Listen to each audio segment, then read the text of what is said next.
Sir ఇటీవల రాష్ట్ర వ్యాప్తంగా చర్చనీయాంశమైన మరొక అంశం ల్యాండ్ పూలింగ్ సార్. రెండో విడత భూ సమీకరణ అనే అంశం మీద ఎక్కువ చర్చ నడుస్తుంది సార్. రాష్ట్ర ప్రభుత్వం వచ్చేసేసి మనకి 1500 ఎకరాల్లో రైల్వే స్టేషన్, 5000 ఎకరాల్లో విమానాశ్రయం, దాదాపు 2500 ఎకరాల్లో స్పోర్ట్స్ సిటీ కావచ్చు, స్మార్ట్ సిటీ కావచ్చు అంటున్నారు. ఇదే విధంగా మనకి దాదాపుగా ఒక 180 పైచీలకు కిలోమీటర్లతో రింగ్ రోడ్ అని చెప్తున్నారు సార్. అసలు సార్ ఇవన్నీ గమనిస్తే కనుక ఈ ప్రపంచ స్థాయి నగరంగా అమరావతిని తీర్చిదిద్దటంలో 1,00,000 ఎకరాలు కావాలని చెప్పి ప్రభుత్వం చెప్తుంది సార్.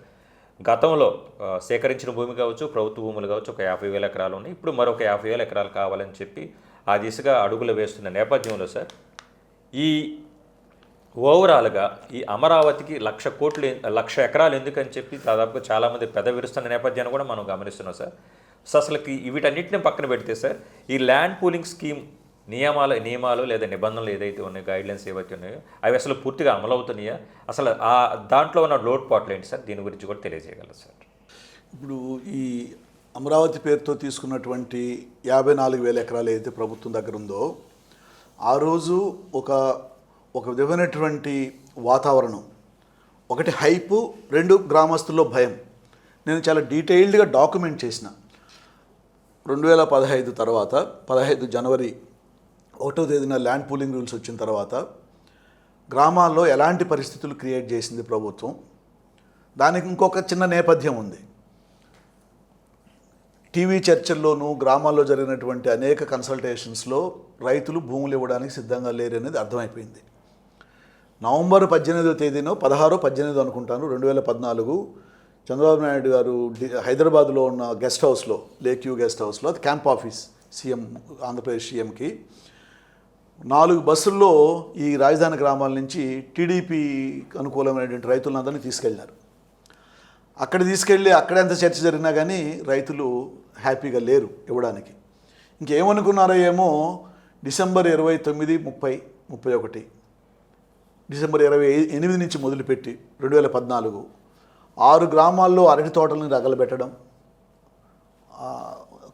కరకట్ట గ్రామాల్లో కృష్ణాయపాళెం, లింగాయపాళెం, వెంకటాయపాళెం, ఇవి దాని ఒక విధమైన భయానక వాతావరణం సృష్టించి సిఆర్డిఏ చట్టం, ల్యాండ్ పూలింగ్ రూల్స్, కేంద్రం నుంచి ముందుగానే సిద్ధం చేసుకొని ల్యాండ్ ఆర్డినెన్స్, అంటే బహుళ పంటల భూములను కూడా తీసుకోవచ్చు అనేటువంటి ఆర్డినెన్స్. అది అంతకుముందు రైతుల అవగాహన ఉంది. 2013 చట్టం ప్రకారం బహుళ పంటల భూముల్ని తప్పనిసరి పరిస్థితుల్లో అయితే తప్ప తీసుకోకూడదు అనేది. ఈ భయానక వాతావరణాన్ని సృష్టించి ఈ 3 చట్టాలు, రూల్స్ వెంటనే ప్రభుత్వం రిలీజ్ చేయడం జరిగింది. డిసెంబర్ 31, డిసెంబర్ 31న ఒకటి, జనవరి 1న. తెల్లవారేటప్పటికీ గ్రామాల్లో పోలీసులు ఏం జరుగుతుందో తెలుసుకునే లోపు ఓకే, ప్రతి గ్రామంలోనూ ఒక రెవెన్యూ డివిజన్, సిఆర్డిఏ యూనిట్ అంతా పెట్టి ల్యాండ్ పూలింగ్ అంటే ఏంటి, రైతులు స్వతహాగా ఇస్తే పూలింగ్, ప్రభుత్వం తీసుకుంటే భూసేకరణ 2013 ల్యాండ్ అక్విజిషన్ చట్టం ప్రకారం చేయాలి. మీరు స్వతహాగా నేను 10 మందిని కలిసి మనకున్న ఇది తలా 1 ఎకరానో లేకపోతే 6 ఎకరా కలిసి చేసుకొని దీంట్లో ఏది డెవలప్ చేసుకుందామంటే అది పూలింగ్. సో ఇక్కడ రైతులు 30,000 మంది రైతులు, 29,000 మంది స్వతహాగా ముందుకొచ్చి మేమందరం కలిసి ఇది చేయాలనుకుంటున్నామంటే అది పూలింగ్ అయ్యేది. ఇది కాదు, ఇది బలవంతపు భూ సమీకరణ, ఇది ఫోర్సిబుల్ పూలింగ్, వాలంటరీగా ఇచ్చింది కాదు. వరల్డ్ బ్యాంక్ అదే చెప్పింది. వరల్డ్ బ్యాంక్ ఇన్స్పెక్షన్ ప్యానెల్ తర్వాత వచ్చినప్పుడు 2016, 17లోనో వాళ్ళు వచ్చినప్పుడు, ఆ వరల్డ్ బ్యాంక్ లోన్ ఆగిపోయింది చూడండి, వచ్చినప్పుడు వాళ్ళు 4 వచ్చినారు, అన్ని గ్రామాల్లో తిరిగినారు, సిఆర్డీతో కలిసినారు, నేలపాడులో టీడీపీ వాళ్ళు బహిరంగ సభ పెడితే అందులో పాల్గొన్నారు. అందరితో మాట్లాడిన తర్వాత వాళ్ళు చెప్పినటువంటి ఫైనల్ ఒక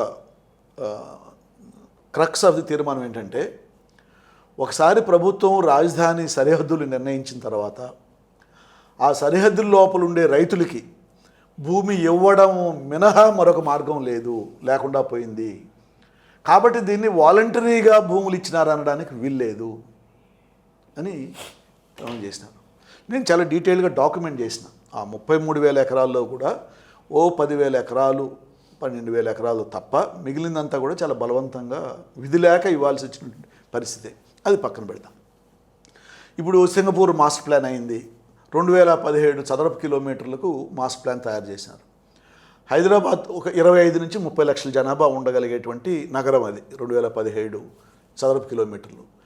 హైదరాబాద్తో పరిచయం ఉన్న వాళ్ళు ఏమన్నా చూస్తే జిహెచ్ఎంసీ కాకముందు మున్సిపల్ కార్పొరేషన్ ఆఫ్ హైదరాబాద్ అని ఉండేది. దాని చుట్టూ ఒక 10 మున్సిపాలిటీలు ఉండేటివి. ఇప్పుడు కూకట్పల్లి, ఎల్బీ నగర్ ఇవన్నీ చుట్టూ ఉన్న మున్సిపాలిటీస్. సెంట్రల్లో మున్సిపల్ కార్పొరేషన్ ఆఫ్ హైదరాబాద్. అప్పుడు హుడా అని ఉండేది, హైదరాబాద్ అర్బన్ డెవలప్మెంట్ అథారిటీ. ఈ మున్సిపల్ కార్పొరేషన్ ఆఫ్ హైదరాబాద్ అనేది కూడా 2017 చదరపు కిలోమీటర్లోనే అటు ఇటుగా విస్తీర్ణం ఉన్న నగరం. ఒక 25 నుంచి 30 లక్షల జనాభా ఉన్నటువంటి నగరం. Old city. మనం వెంగళరావు నగర్, ఎస్ఆర్ నగర్ వరకు ఉండేది అది. ఆ మేరకు ఈరోజు అమరావతికి సింగపూర్ వాళ్ళు చేసినారు. మరి ఆ మేరకు నగరం రావాలి, అందులో సగమన్నా నగరం వచ్చింటే తర్వాత దీని అవసరాలు పెరుగుతున్నాయి అని నగరం అది విస్తరిస్తుంది. ఏ నగరం కూడా ప్రభుత్వాలు భూములు తీసుకొని కట్టుకుంటూ వెళ్ళవు. ఒక నగరానికి ఒక డైనమిక్స్ వచ్చేస్తే, తన own dynamics, economic activities, administrative activities, దాంట్లో ఒక ప్రైవేట్ సెక్టర్, పబ్లిక్ సెక్టర్, దానికి ఒక నగరానికి ఒక ఐడెంటిటీ, ఒక సెల్ఫ్ డ్రివన్ డైనమిక్స్ వచ్చేస్తాయి ఎకనామిక్ యాక్టివిటీస్లో. అప్పుడేమవుతుంది, ఎవరు అడగకుండానే వెంచర్స్ వస్తూ ఉంటాయి. ఈరోజు హైదరాబాద్ చుట్టుపక్కల వస్తే పెద్ద పెద్ద వెంచర్స్ అన్నీ ఏ ప్రభుత్వం తీసుకునింది? ఇక్కడ పొటెన్షియల్ ఉంది కాబట్టి రియల్ ఎస్టేట్ వాళ్ళు వస్తారు, రైతులు కూడా వస్తారు, వాళ్ళే కూడా వెంచర్స్ చేసుకుంటారు ఒక డెవలపర్తో అగ్రిమెంట్ పెట్టుకొని. సో అట్లా సిటీ డెవలప్ కావాలి. అప్పుడు ఏ డైరెక్షన్లో ఎక్కువ ఎకనామిక్ యాక్టివిటీస్ జరుగుతాయో, ఏ డైరెక్షన్లో ఎక్కువ ఫెసిలిటీస్ ఉన్నాయో ఆ డైరెక్షన్లో సిటీ కూడా ఎక్కువ డెవలప్ అవుతుంది. ఇప్పుడు మనకు హైదరాబాద్ చూడండి, వనస్థలిపురం సైడ్ ఎక్కువ ఇటు వచ్చేసింది. ఇటు బిహెచ్ఏల్, ఐడిబిఎల్, బిహెచ్ఏల్, కూకట్పల్లి ఇట్లా ఉండడంతో పటంచేరు వరకు ఈ లైను, బాంబే లైను ఇట్లా వచ్చింది. ఓల్డ్ సిటీ సైడ్ ఎక్స్పాండ్ కాల. తర్వాత మేడ్చల్ సైడ్ ఎక్స్పాండ్, అంటే హైవేస్ వచ్చేసినాయి. ఇప్పుడు శంషాబాద్ వచ్చిన తర్వాత కూడా స్లోగా నడుస్తూ ఉంది. కానీ షాద్ నగర్, చేవెళ్ళ, శంకర్పల్లి, కోకాపేట ఇటు అలైన్మెంటు వస్తాం. సో దానికి ఎవరు ప్రభుత్వాలు ఒక ఓవరాల్ రెగ్యులేటరీగా చేస్తే తప్ప భూములు ముందే తీసి పెట్టుకోవాల్సిన అవసరం లేదు, అట్లా జరగడం కూడా లేదు. కానీ ఇక్కడే జరుగుతూ ఉంది. అమరావతి అనే దానికి ఒక రూపురేఖలు రాకముందే అక్కడ ఒక 10,000 మంది కూడా కొత్త జనాభా నివసించకముందే ఈ క్వార్టర్స్ కడుతున్నారు. క్వార్టర్స్లోకి ఎంతమంది ఎంప్లాయీస్ వస్తారో, ఎంతమంది రారో ఇది తేలాలి. ఎంప్లాయీస్ వస్తారనుకున్నా అల్టిమేట్గా అక్కడ ఒక 2 లక్షల మందో, 2.5 లక్షల మందో ప్రభుత్వ ఆధారిత పనులు చేసేవాళ్ళు ఉంటారు. చుట్టూ ఆల్రెడీ 29 గ్రామాలు ఉన్నాయి. ఇన్ కోర్స్ ఆఫ్ టైం ఇది పెరిగే కొద్దీ అదనంగా వస్తే పెరుగుతుంది. అది కాకుండా ఇప్పుడు అదనంగా ఇంకొక 50,000 ఎకరాలు తీసుకోవాలి. ఇది ఒక భూదాహం తప్ప మరొకటి కాదండి. అంటే రైతులకి వ్యవసాయం కష్టపడిన పరిస్థితుల్లో రైతులకి వ్యవసాయాన్ని వదలడానికి సిద్ధంగా ఉన్నారు, చేసుకోలేరు ఎక్కువ అనేటువంటి వాతావరణంలో కౌలు ఆశ చూపించి, ప్లాట్లు ఆశ చూపించి, ఇప్పుడు రైతుకండి 15,000 రూపాయలు కౌలు వచ్చే చోట 30,000 ఆఫర్ చేస్తున్నారు. రైతుకి ఏమవుతుంది, ఒక 10 ఏళ్ళు అయితే ఇస్తారు కదా, అంటే నాకు ఒక 15 సంవత్సరాలు కౌలు వచ్చినట్టు కదా, అప్పటికి ఏదో ఒకటి కాకుండా పోతుందా ఈ ప్లాట్లకి అనేటువంటి వాతావరణం కల్పించి ముందు భూములు తీసుకొని చేతుల్లో పెట్టుకోవడం పని. ఇంతవరకు ఈ తీసుకున్న 54,000 ఎకరాలు ఎవరెవరికి ఎంత అలాట్ చేసినారు ఒక శ్వేతపత్రం ఉందా? మొదట్లోనే ఏమన్నారు, అందరికీ అన్నీ ఇస్తే కూడా సంస్థలకి, గవర్నమెంట్కి, ఇళ్ళకి అన్నీ ఇచ్చిన తర్వాత కూడా ప్రభుత్వం చేతిలో 7-8 ఎకరాలు ఉంటుంది. సో లాంగ్ టర్మ్లో అలొకేషన్స్ చేయాలంటే ఈ 7-8 ఎకరాలు అమ్ముకొని సెల్ఫ్ ఫైనాన్సింగ్ క్యాపిటల్ అన్నారు కదా, ఇది కడుతూ ఇది అమ్ముతూ రాజధానిని కడతాం, రాష్ట్ర ప్రభుత్వం ఖజానా మీద ₹1 కూడా బరువు వేయకుండా అని మొదలుపెట్టినారు. ఈరోజు ఒక శ్వేతపత్రం పబ్లిష్ చేసినారా, ఈ 54,000 ఎకరాలు ఏమైంది, ఎవరెవరికి అలాట్ చేసినారు? మరి గతంలో సెల్ఫ్ ఫైనాన్సింగ్ సిటీ అని ఈరోజు ఇన్ని వేల కోట్ల రూపాయలు అప్పు తెచ్చి రాష్ట్ర ఖజానా మీద మోపుతున్నారంటే రాష్ట్ర ప్రజల మీద మోపుతున్నారు. ఇది ఇట్లా ఉన్నప్పుడు అదనంగా వెళ్ళి ఇంకా ఒక 50,000 ఎకరాలు తీసుకుంటే ఆ రైతులకు ఇచ్చే కౌలు కూడా రాష్ట్ర బడ్జెట్ మీద బరువు పడుతుంది. వాళ్ళకి ఇచ్చే కౌలు, అక్కడ ఇచ్చేటువంటి పెన్షన్స్ అగ్రికల్చర్ లేబరర్స్కి, మిగిలిన వాళ్ళకి. సో ఇదేమవుతుంది, చివరికి ఏం చేస్తున్నారు, ఆంధ్రప్రదేశ్ రాజధానిని ఆంధ్రప్రదేశ్ రాష్ట్ర ప్రజలకు ఆర్థికంగా ఒక గుదిబండలాగా, ఒక మోయలేని ఆర్థిక భారంగా ఈ అమరావతిని చేస్తున్నాడు చంద్రబాబు నాయుడు ఈ విధమైనటువంటి విధానాలతో. మరి పూలింగ్ రూల్స్ ప్రకారం నువ్వు ఏదన్నా రైతులకు ఇచ్చిన హామీలు అమలు చేసినావా? నంబర్ 1, ఈ పూలింగ్కి చట్టబద్ధత లేదండి. ఫస్ట్ జనాలకు అర్థం కావాల్సింది ఏంటంటే ఈ పూలింగ్కి చట్టబద్ధత లేదు. అంటే ఏంటి? స్వతహాగా రైతు ఇచ్చినప్పుడు రైతు సిఆర్డీఏ ఒప్పందం చేసుకుంటున్నారు. ఇదేంటి? రైతులు కూడా యాజ్ ఎ గ్రూప్ హక్కులు లేవు. అక్కడ జరుగుతున్న ఒప్పందం అంతా 9.14 ఫామ్ అయితే ఏదైతే అంటున్నారో గతంలో జరిగింది. ఇది రైతుకు సిఆర్డీకి వ్యక్తిగత స్థాయిలో జరిగినటువంటి ఒప్పందం. సో ఇక్కడ కలెక్టివ్గా రైట్స్ లేవు వీళ్ళకి. వీళ్ళు కోర్టుకు వెళ్ళాలంటే అందరూ వెళితేనే కోర్టు, లేకపోతే ప్రతిదీ ఇండివిజువల్ ఒప్పందం. ఈ ఇండివిజువల్ ఒప్పందంలో సిఆర్డీఏ ఒప్పందంలోంచి తప్పుకుంటే, లేకపోతే నీకు ఇచ్చిన హామీల్ని 3 ఏళ్లలో డెవలప్డ్ ప్లాట్స్ ఇస్తామని ఒప్పందంలో సజెస్ట్ చేసినారు, ఇండికేషన్ ఇచ్చినారు. మరి 10 ఏళ్ళు అయినా కానీ మీకు డెవలప్డ్ ప్లాట్ ఇవ్వనప్పుడు మీరు సిఆర్డీఏ మీద కోర్టుకు వెళ్ళాలి. అంటే ప్రతి రైతు కోర్టుకు వెళ్ళి ఫైట్ చేయగలడా? చేయలేడు. సో ఏమాత్రం చట్టబద్ధత లేని ఒప్పందాలని రైతుల మీద రుద్ది సిఆర్డీ ఈరోజు రైతుల్ని ఈ పరిస్థితి తీసుకొచ్చింది. దీంట్లో కూడా మనం గమనించాల్సింది ఏంటంటే, ఈ ల్యాండ్ పూలింగ్లో నష్టపోయిన వాళ్ళు చిన్న సన్నకారు రైతులు. 84% మంది 3 ఎకరాల లోపు రైతులు ఈ 29 గ్రామాల్లో ఇచ్చిన వాళ్ళల్లో. అంటే చూడండి, 84% మంది ఏంటి? Overwhelming majority. ఆర్థికంగా మానసికంగా చితికిపోయిన వాళ్ళు, ఎటు ఒకరికి చెప్పుకోలేక, చేయలేక, ఇంట్లో పిల్లల పెళ్ళిళ్ళు ఇట్లాంటి ఏదైనా ఉంటే విపరీతంగా ఆర్థిక ఒత్తిడికి, మానసిక ఒత్తిడికి గురైన వాళ్ళు ఈ 84% మంది. ఎందుకంటే 1 ఎకరా 2 ఎకరాలను రైతు పూలింగ్లో ఏమి ఇస్తాడు? అమ్ముకొని ఏం తింటాడు? పూలింగ్లో ఇచ్చినాడు, 3 ఎకరాలు ఇచ్చినారు అనుకుందాం. జరీ భూములు అయితే మీరు ఇచ్చేది 1.5 లక్ష. 1.5 లక్షతో కుటుంబం సంవత్సరం అంతా బతకగలుగుతుందా? అదే 3 ఎకరాల చేతిలో ఉన్నప్పుడు ఒకరి మీద ఆధారపడకుండా స్వయం సమృద్ధిగా బతుకుతున్నటువంటి వ్యవసాయ కుటుంబాలు అవి. కానీ చంద్రబాబు నాయుడు దృష్టిలో ఏ రోజు కూడా వ్యవసాయం లాభసాటి కాదు. వ్యవసాయం అంటే చులకన, రైతులంటే చులకన, ఎడ్యుకేషన్ రంగంలో సామాజిక శాస్త్రాలంటే చులకన.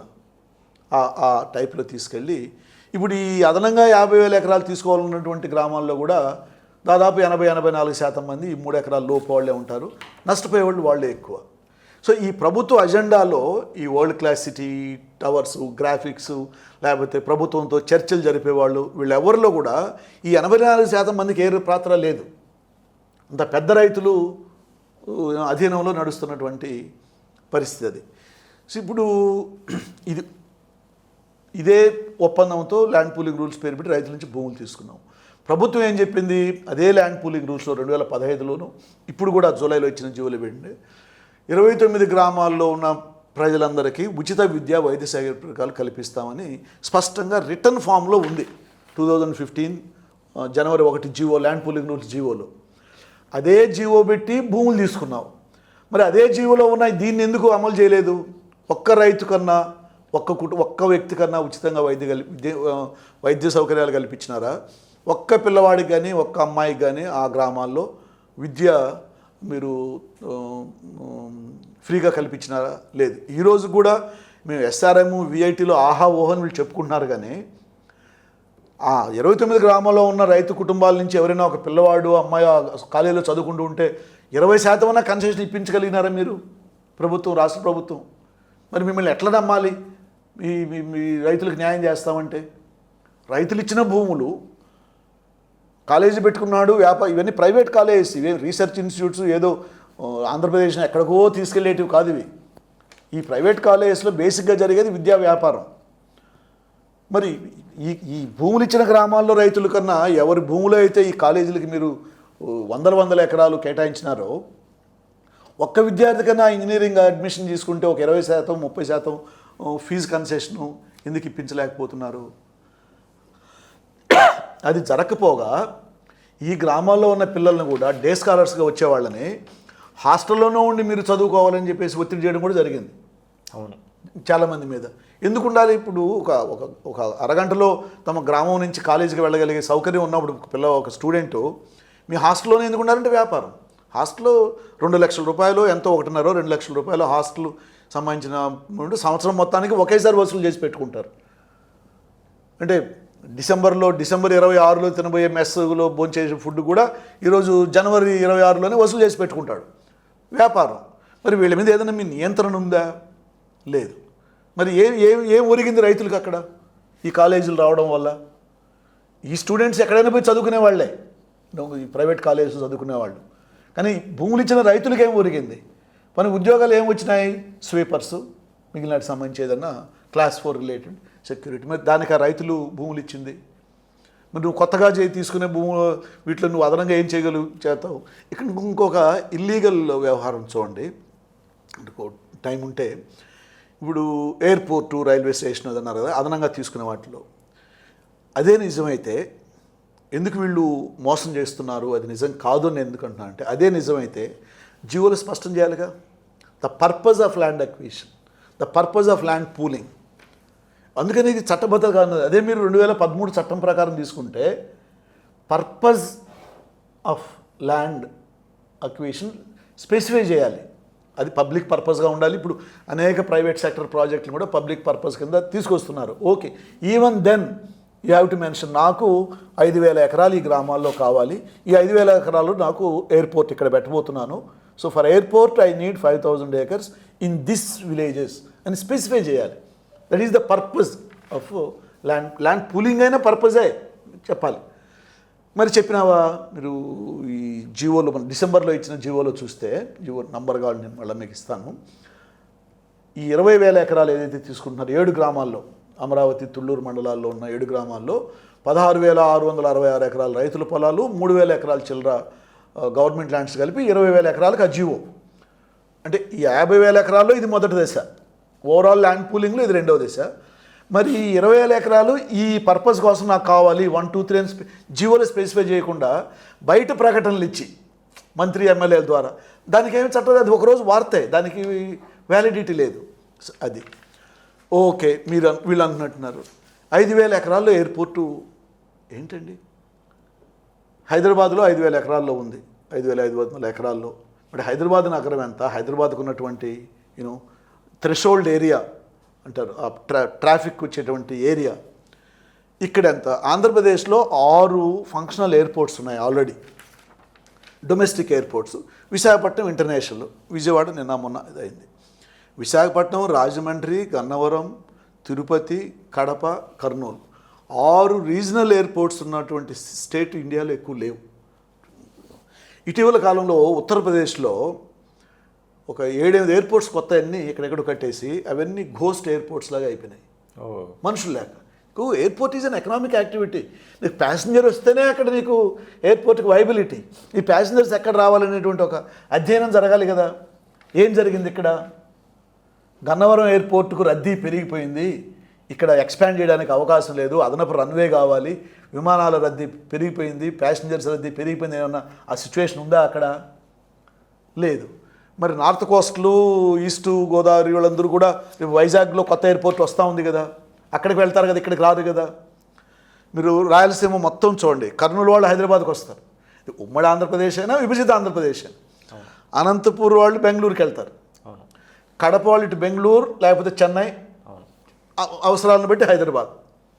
చిత్తూరు జిల్లా మొత్తం బెంగళూరు ఆర్ చెన్నై. ఇప్పుడు మా విలేజెస్లోకి వచ్చే బంధువులు కువైట్లో, గల్ఫ్లో, మా ఏరియాలో ప్రతి విలేజ్లోనూ చాలామంది గల్ఫ్లో ఉంటారు. చెన్నైలో దిగుతున్నారు, బెంగళూరులో దిగుతున్నారు. ఒక ట్యాక్సీ ముందే మాట్లాడుకొని చేసి నెల్లూరు వాళ్ళు చెన్నైకి వెళ్తారు. ఇప్పుడు నీ ఇంటర్నేషనల్ ఎయిర్పోర్ట్కి ఎక్కడి నుంచి రావాలి మనుషులు? నేను దీని మీద ఒక వీడియో మ్యాప్ పెట్టి వీడియో చేశాను, ఇదొక నా యూట్యూబ్లో మొత్తం మ్యాప్ చూపించి ఎవరు ఎక్కడ వెళ్తారు. సో నీకు ముఖ్యంగా రాబోయేది ప్రకాశం జిల్లా, కృష్ణా, గుంటూరు, వెస్ట్ గోదావరి. ఈ 4 జిల్లాల ప్రజలు ప్రయాణం చేయడానికి ఇక్కడ 5,000 ఎకరాల్లో ఇంటర్నేషనల్ ఎయిర్పోర్ట్ అవసరమా? మరి గన్నవరాన్ని ఎక్స్పాండ్ చేయలేమా? ఎక్స్పాండ్ చేయడానికి సాధ్యం కాదు అనే పరిస్థితి ఏమైనా ఉందా? ఏదైనా ఒక ఫీజిబిలిటీ స్టడీ జరిగిందా? ఏం లే. ఆయన ముఖ్యమంత్రి గారు ప్రకటన చేస్తున్నారు, ఆయన అనుకుంటున్నారు, అధికారులు మంత్రి వెళ్ళి గ్రామాల మీద పడుతున్నారు. ఇదేమి డెమోక్రసీ? ఇది భూములు గుంజుకొని తమ కబ్జాలో ఉంచుకోవాలనేటువంటి ఒక దుర్మార్గపు ఆలోచన తప్ప నిజంగా ఇక్కడ ఒక ఎయిర్పోర్ట్ అవసరము ఇది రాష్ట్రానికి, ఈ ప్రాంతానికి అనేటువంటిది ప్రాక్టికల్గా కాదు. అలాంటిదే రైల్వే స్టేషన్ కూడా. ఏంటి రైల్వే స్టేషన్ అక్కడ? ఇప్పుడు రైల్వే స్టేషన్ స్ట్రైట్ ట్రాక్ మీద వెళ్తుంది. విజయవాడ వాళ్ళు విజయవాడకు వచ్చి ఎక్కుతారు, కానీ విజయవాడ నుంచి గుంటూరు, హైదరాబాదు పోతున్నాం, విజయవాడ నుంచి వయా ఖమ్మం ఇట్లా వెళ్తున్నాం. ఇప్పుడు ఈ అమరావతి మీదుగా ఒకవేళ కొత్త రైల్వే లైన్ వేస్తే ఒక లైను ఖమ్మం మీదుగా హైదరాబాద్కి వెళ్ళడం కంటే విజయవాడ నుంచి ఈ రూట్లో చెన్నై, హైదరాబాద్ వెళ్తుంది అనుకుందాం. మరి అక్కడ ఒక స్టేషనే కదా, 4 ప్లాట్ఫామ్స్ చేస్తుంటే మనుషులే లేని చోట ఇది ఏందో 1500 అంటే ఇప్పుడు సామాజిక మాధ్యమాల యుగంలో ఉన్నామనేది మర్చిపోతున్నారు వాళ్ళు. 1995లో ఎన్టీఆర్ టీడీపీలో జరిగిన డెవలప్మెంట్స్ ఆ రోజుల్లో లేవు. ఇప్పుడు మీరు ఏం చెప్తే అది నిరాలు లంపిపోయి ఒక గంటలో కౌంటర్ ఆర్గ్యుమెంట్స్ లేకపోతే గతాన్ని తవ్వి తీసిన వీడియోలు ఇవన్నీ సామాజిక మాధ్యమాలు వస్తున్నాయి. అంటే you are shamed in the social media. కాబట్టి 1500 ఎకరాల్లో రైల్వే స్టేషన్ కడతానన్నాడు ముఖ్యమంత్రి, 5000 ఎకరాల్లో ఎయిర్పోర్టు, మేము దుబాయ్ని మించిపోతాం, మనకు టీడీపీ అయినా ఆర్గ్యూ చేస్తున్నాడు. దుబాయ్ ఏంటి, మీ ఈ ఆంధ్రప్రదేశ్ ఏంటి? జీతాలు ఇవ్వడానికి కష్టపడుతున్నటువంటి రాష్ట్రం ఇది, లోటు బడ్జెట్, వ్యవసాయ ఆధారిత రాష్ట్రం. దుబాయ్ వాడితే ఏంటి పోలిక? సో ఇట్లా ఏదో ప్రకటన చేస్తూనే ఓ అని ఎవరెవరో పరిగెత్తుకుంటూ వచ్చి ఇక్కడ పెట్టుబడులు పెడతారు. ఆ రోజులు పోయినాయి. ఇది కేవలం భూ కబ్జా వ్యవహారమే, అదనపు ల్యాండ్ పూలింగ్ పేరుతో ఇవన్నీ ప్రాజెక్టుల పేరు చెప్పి తీసుకున్నట్టు. అట్లాగే బుల్లెట్ ట్రైన్స్ పరుగులు తీస్తాయంటున్నారు. ఇక్కడ ఈ ముఖ్యమంత్రి, అక్కడ తెలంగాణ ముఖ్యమంత్రి. ఏంటి బుల్లెట్ ట్రైన్ అంటే వీళ్ళకి జోక్ అయిపోయిందా? 1,10,000 కోట్లు ఇప్పుడు Ahmedabad to Bombay bullet train cost under construction. అందులో 80% జపనీస్ బ్యాంక్ నుంచి లోను. కేంద్ర ప్రభుత్వం గుజరాత్ కావాలనుకుంది కాబట్టి వీళ్ళు చేయగలుగుతున్నారు. మీకు ఎవడిస్తాడు? ఇప్పుడు 1,00,000 కోట్లు అప్పు తెచ్చి ఈ బుల్లెట్ ట్రైన్ కట్టగలవా? ఫీజిబిలిటీ స్టడీసే జరగలేదు ఇంతవరకు. ఇప్పుడు హైదరాబాద్ టు చెన్నై వయా విజయవాడ తప్పించి ఏం బుల్లెట్ ట్రైన్ అవుతుంది అది? సరే, వాళ్ళకు ఆ ఫాస్ట్ ట్రాక్కి వేకెంట్ ల్యాండ్స్ కావాలి, ఉన్న ట్రాక్ పక్కనే మరొకటి దాన్ని వేయరు. ఓకే అనుకున్నా, విజయవాడని ఎట్లా మిస్ అవుతుంది హైదరాబాద్ టు చెన్నై వెళ్ళే బుల్లెట్ ట్రైను? అమరావతిలో ఏముందని వస్తుంది, ఇక్కడ అసలు ఆగితే ఎక్కే మనుషులు కూడా ఉండాలి కదా. అంటే బుల్లెట్ ట్రైన్స్ రేపటి నుంచి పరుగులు తీస్తాయి అమరావతి నుంచి. ఎంతో వాళ్ళు ఏమైనా వాళ్ళు మాట్లాడి చెల్లుబాటు చేసుకుందాం అనుకుంటున్నారు, కానీ ప్రజలు నమ్మే పరిస్థితి అయితే లేదు. యాక్చువల్గా ప్రజలు దాని మీద జోక్ చేసుకుంటారు, కానీ ఆ ముఖ్యమంత్రి స్థాయికి ఉన్నటువంటి సీరియస్నెస్ కూడా పోగొట్టుకుంటున్నారు ఇలాంటి ప్రాజెక్టులు, ఇలాంటి ప్రకటనలు చేసి.